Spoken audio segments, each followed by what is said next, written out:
Do schools have to ban cell phones?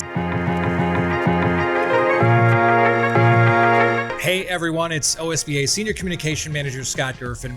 Thanks for joining us here on the Leading the Way podcast, now also broadcasting on our YouTube channel.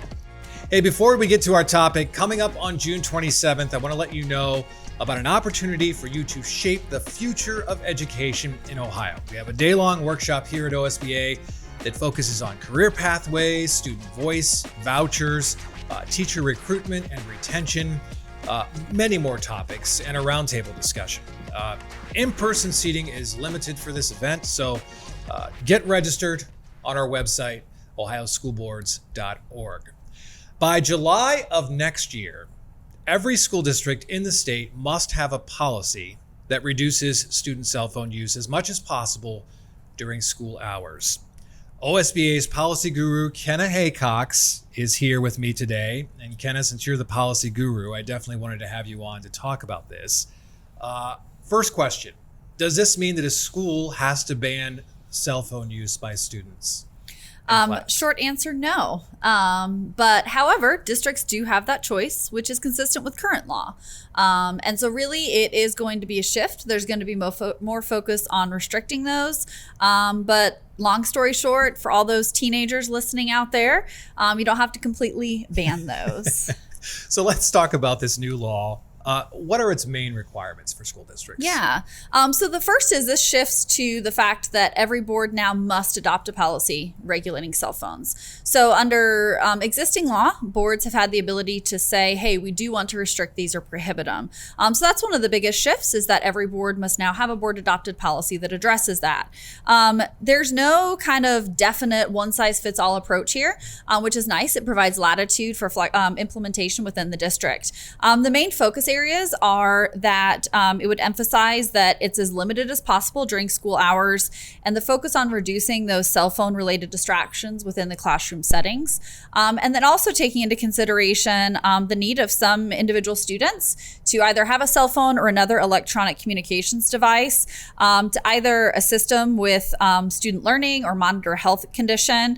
And that would be often in a student's individualized education plan or 504, or maybe is deemed appropriate by the board. So those are some of the key components of that policy. So let's say a student is using an iPad or a smartwatch, laptop. They're going to be using those. These could be distractions as well, right?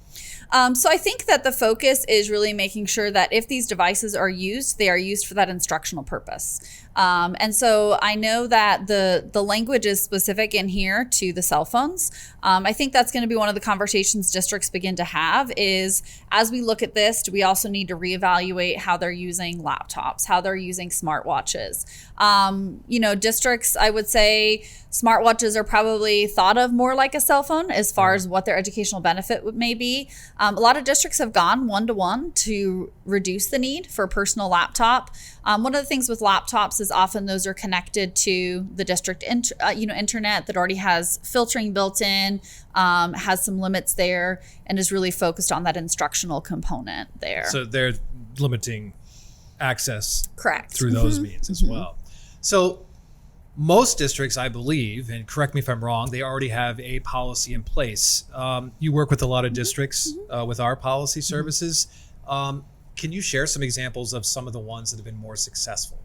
Yeah, so I think a good approach is, I love board policy, but I recognize board policy is not the answer to everything. And so there are some times where you don't want to essentially tie your hands. You want to provide flexibility for implementation of a board policy. So what we've seen typically in board policies is language that will have a board statement saying, hey, either you can have it on district property if you follow district procedures, or hey, you can't have it at all. And then what you're going to see is within the student handbooks, which honestly is what your students are reading anyways, not your board policies, is where it's going to help those students and parents understand, okay, for my building, what's appropriate.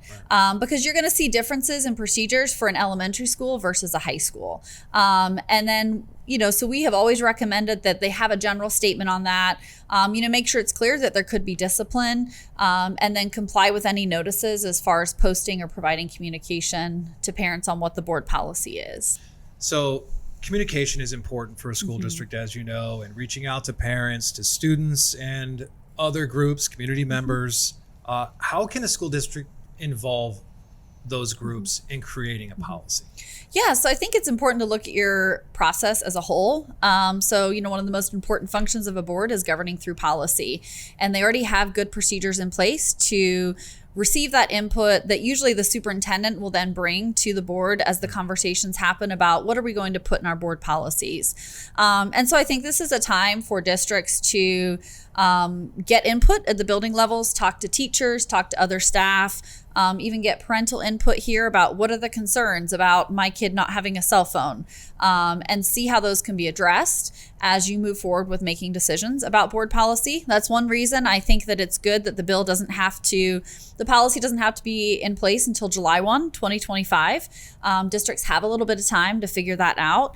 And then also really use your board meetings for that. So we recommend that boards have a policy on the agenda and then adopt at a subsequent meeting. So the intent of that first reading is to provide some board discussion and, overview of what the feedback is and what they're considering in that policy. But yeah, and I know parents are probably going to have concerns about, am I going to be able to reach my child if something happens, or vice versa, right? The student might be concerned about that. I assume that's going to be one of the concerns moving forward with Yeah, and I think those are all the questions districts are going to answer, and kind of what they're going to do and how they're going to manage that, and just alleviate those fears and concerns, as well as, I've also heard that sometimes in cases where there is a situation where students are texting and sharing information, sometimes that's worse than just communication coming from the district. So that transparency there, I think, is critical, and on the intent that it's really to help focus student learning. How might these policies impact students' daily routines and teachers' classroom management strategies? And are teachers, our educators, going to be limited to using cell phones in the classroom as well? Yeah, so first of all, the law does not apply to teacher cell phone use.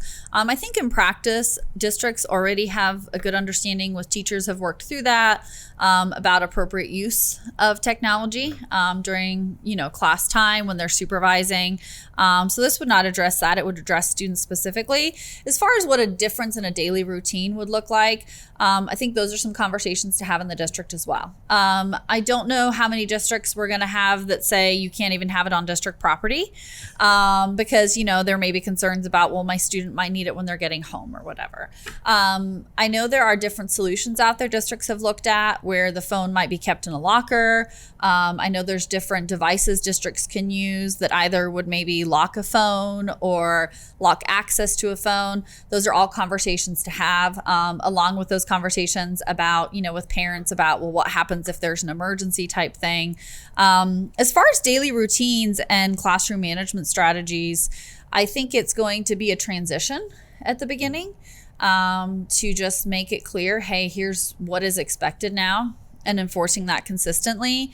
And then I think the end goal of the legislation was to help mitigate some of that, put your phone away or stay focused, and really see maybe potential changes, throughout the school year as students get used to it, begin to interact and talk with each other.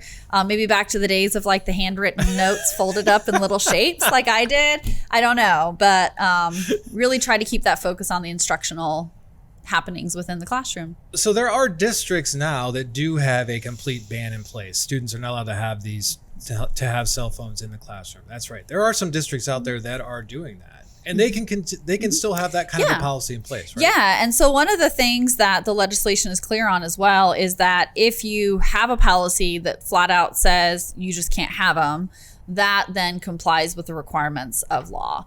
The other thing I want to mention before I get is that districts must make sure they give appropriate notice of the policy, and communicate that as well to parents, and then post it actually on the district website, so that everybody knows what's going on. Obviously a must for school districts to do that. So Kenna, how did this policy, or how did this law change come about? I mean, what was the genesis of this? Yeah, great question. So as we know, Governor DeWine has a strong focus on students and what is best for them, and a very, that's a high priority for him. And one of the things that he addressed is understanding there is research on this topic. on the effect of cell phones on students, their interactions, their academics, and so a need to address that and help districts. I do think that this helps our districts too, because if the law is saying you should restrict this, I think a lot of our administrators and teachers want to see that, so that there's a little bit more weight for them to say, this is why we're saying your student can't have their cell phone. My husband's a teacher. He sees it all the time, every day, the distractions they can cause. And so giving that weight to districts to say, hey, we're supposed to focus on this, and here's what we're going to do, I think is really going to be beneficial for looking at those student interactions. I know there's conversations about just helping social interactions and helping stay focused academically. Right. So that's my idea on what maybe was the intent of the bill here. Not to speak for everybody else, but that's just some feedback that I have seen on why this came about. So I'm sure as a new law like this comes out, there's probably going to be some pushback from some groups. Are you hearing anything, at least in terms of some who say this is a bad idea? Honestly, I haven't to a great extent. I haven't seen a lot of that. I know there was a lot of input from different education groups as the legislation was passing. I know we provided feedback as well. But, other than your, maybe teenagers, but even then, I think some students may even see this as a break for them. Right. And I think too that, it's an opportunity for districts to figure out what works best and help students understand, hey, I need to be able to manage how to use my cell phone and also, have a job in the workforce as well. Right. Well, I can tell you that there are nights when I'm laying in bed that I get stuck scrolling on Instagram Reels, so I can see where this would be a nice break for kids who might be sitting there scrolling through. How is OSBA going to be supporting districts in developing and implementing these policies? I know we have a policy service. I'm sure you'll be providing policy samples along those lines. Can you just maybe elaborate a little bit further on what we're going to be doing? I know we're already putting out some things on the legal side in our legal ledger blog, talking about some of this, but how is the policy team going to help? Yeah, so one of the things that I do think goes hand in hand with this is that with House Bill 250, they also charged the Ohio Department of Education and Workforce with developing a model policy that districts may choose to use. So it's not going to be required, but that is something that I think is helpful for districts to know. And as the department is working to develop this policy, they're directing them with taking into consideration research concerning the effect of student cell phone use in schools. And so at OSBA, we are providing an update right now just to say, here's what the law requires, be prepared. We are actually waiting to release our policy changes until that model is available. Not that districts have to use it, but we think that districts should have all the information available to them to make the best informed decision for their district about how they want to move forward with policy. So you can look for that update from the department, and then we'll release some updated recommendations after that. Well, before I let you go, I wanted to give you an opportunity. Here's your opportunity to plug OSBA's policy services, right? Okay. And I appreciate it. And so I would say that, OSBA really takes a focus on meeting your needs. We do take a board-centered approach. We provide a variety of services to meet our member needs and work with them to both provide updates, hosting, and then work with districts for a full manual rewrite to really say, hey, are all our policies reflective of practice here? So definitely reach out if you're interested in any of that. Yeah, and I know you guys put out Policy Development Quarterly, which comes out every 3 months, which is really helpful to districts who subscribe because it really lays out what's the changes in the law and how that's going to impact their policy. So it's good to be a part of that. Kenna, anything else? Any final thoughts on this policy or this law? I know we've got a year, but it seems like it sounds like a pretty long time, but when you get input from everyone, I'm sure it goes rather quickly. Yeah, and I would say use this year as a chance to kind of figure out what's working, right? So don't panic. You don't have to have it in place by July 1 this year. Just want to address that. But definitely make sure you do already address it to some extent within your handbooks. Take some time as you're updating your student handbooks for this year to say, even though we don't have to comply with a board policy to address this, Are there any adjustments we want to go ahead and begin to make in practice as outlined within the handbooks to say, here's maybe some steps we can take to work toward what our end goals are for the updated policy, that would be in place by July 1, 2025, and start that transition now. Kenna, thanks for coming on the Leading the Way podcast. Thanks, Scott. And thanks for being the first guest on our video podcast. So thanks again for joining us here on the Leading the Way podcast.